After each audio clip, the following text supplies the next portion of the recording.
আমি যে প্রান্তেই থাকি, যে জায়গায় কাজ করি কিনা, প্রকৃত মানুষ হওয়া, নিজের আত্মা অন্তরাত্মাকে পাক করা, গুণামুক্ত জীবন করা।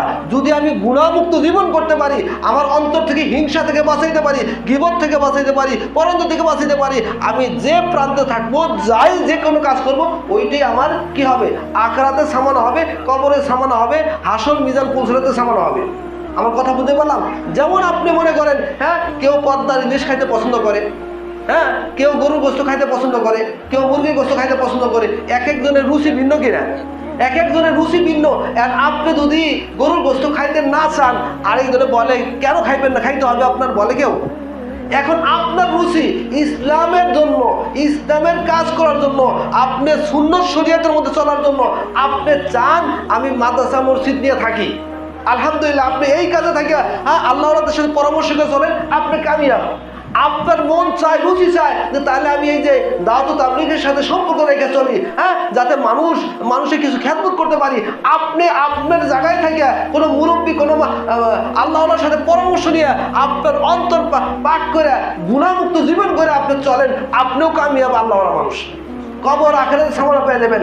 আপনি পীর মুরিদ করেন, আপনিও নিজেকে বলবেন, হ্যাঁ, নিজের শায়েখকে বলবেন যে হযরত আমি এখন পর্যন্ত গুনাহ থেকে বাঁচতে পারি নাই, গীবত থেকে বাঁচতে পারি নাই, পরনিন্দা থেকে বাঁচতে পারি নাই, অন্যায় থেকে বাঁচতে পারি নাই, আমাকে পরামর্শ দেন আমি কেমনে মানুষ হব, আমি কেমনে মানুষ হবো। হযরত হাফিজ হুজুর রহমতুল্লাহ আলাইহি নিজের শায়েখের কাছে বলতেন যে হযরত আমাকে পরামর্শ দেন, আমার তো মনে হয় আমার ভিতরে অহংকার আছে।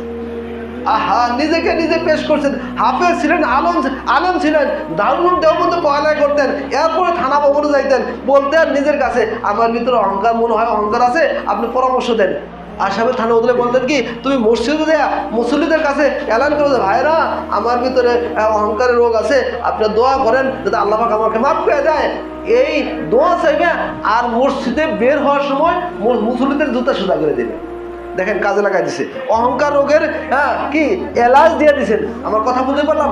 এইভাবে আমি যে কোনো কাজ করি না কেন, কোনো কামেল, কোনো আল্লাহর সাথে সম্পর্ক রেখে আমি অন্তরাত্মাকে যদি পাক করে দিতে পারি, তাহলে আমি মানুষ, সব জায়গায় আমার শান্তি হবে। আর যদি আমি 30 বছরও পীর সাহেব হয়ে বসে থাকি, যদি মানুষের প্রতি বদগুমানি করি, আর মানুষের প্রতি যদি আমি খারাপ ধারণা করি, এই পীর সাহেবই হয়ে কবরে আযাব থেকে বাঁচা যাবে না। এই পীর সাহেবের রকম দিয়ে আমি কি, হ্যাঁ, কি কয়, অন্যায় থেকে বাঁচা, আল্লাহ পাকের কি কয় আযাব থেকে বাঁচা যাবে না। এই জন্য আমাকে মনে করতে হবে, আর যদি সঠিক পীর সাহেব হয়ে থাকি, তাহলে মনে করতে হবে আমার এক এক মুরিদের উসিলা হয়তো বা আল্লাহ পাক আমাকে মাফ করে দিতে পারেন। আমি তো এই চরমনে মরহুম পীর সাহেব হুজুর বারবার বলতেন যে কি কয়, আমি তো এটাই মনে করি আমার মুরিদের উসিলা হয়তো বা আল্লাহ পাক আমাকে মাফ করে দিতে পারে। আমার কথা খাঁটি পীররা এরকমই মনে করেন, মুরিদদের উসিলায় সে মাফ করার আশা করে, এই কোশ্চেন কালো মনে করে না আমি খাঁটি, আসো আমি কি আমার উসিলায় তোমরা পার পাবে, এরকম কেউ মনে করে না। আমার কথা বুঝতে পারলাম? এই জন্য প্রত্যেকটা কাজের ভিতরে নিজেকে সবচেয়ে গুণাগার মনে করা, নিজেকে অপদার্থ মনে করা, নিজেকে একদমই কমজোর মনে করতে যে পারবে, সেই প্রকৃত ভালো মানুষ, সেই আল্লাহ, সেই খাঁটি মানুষ। আর যদি এই পর্যায়ে না হয়, তাহলে আমি, আমাকে মানুষ যতই পীর সাহেব মনে করুক না কেন, আমি পীর সাহেবের নামে অমানুষ। আমাকে মুফতি সাহেব মনে করলে আমি মুফতি সাহেবের নামে অমানুষ, যদি আমি গুনাহ থেকে বাঁচতে না পারি। আমাকে মানুষ খতিব সাহেব মনে করুন, খতিব সাহেব মনে করলেও আমি খতিব সাহেবের নামে অমানুষ, যদি আমি গুনাহমুক্ত জীবন করতে না পারি। আমার কথা বুঝতে পারলাম? আল্লাহ আমাদের সকলকে মাফ করে দেন। আল্লাহ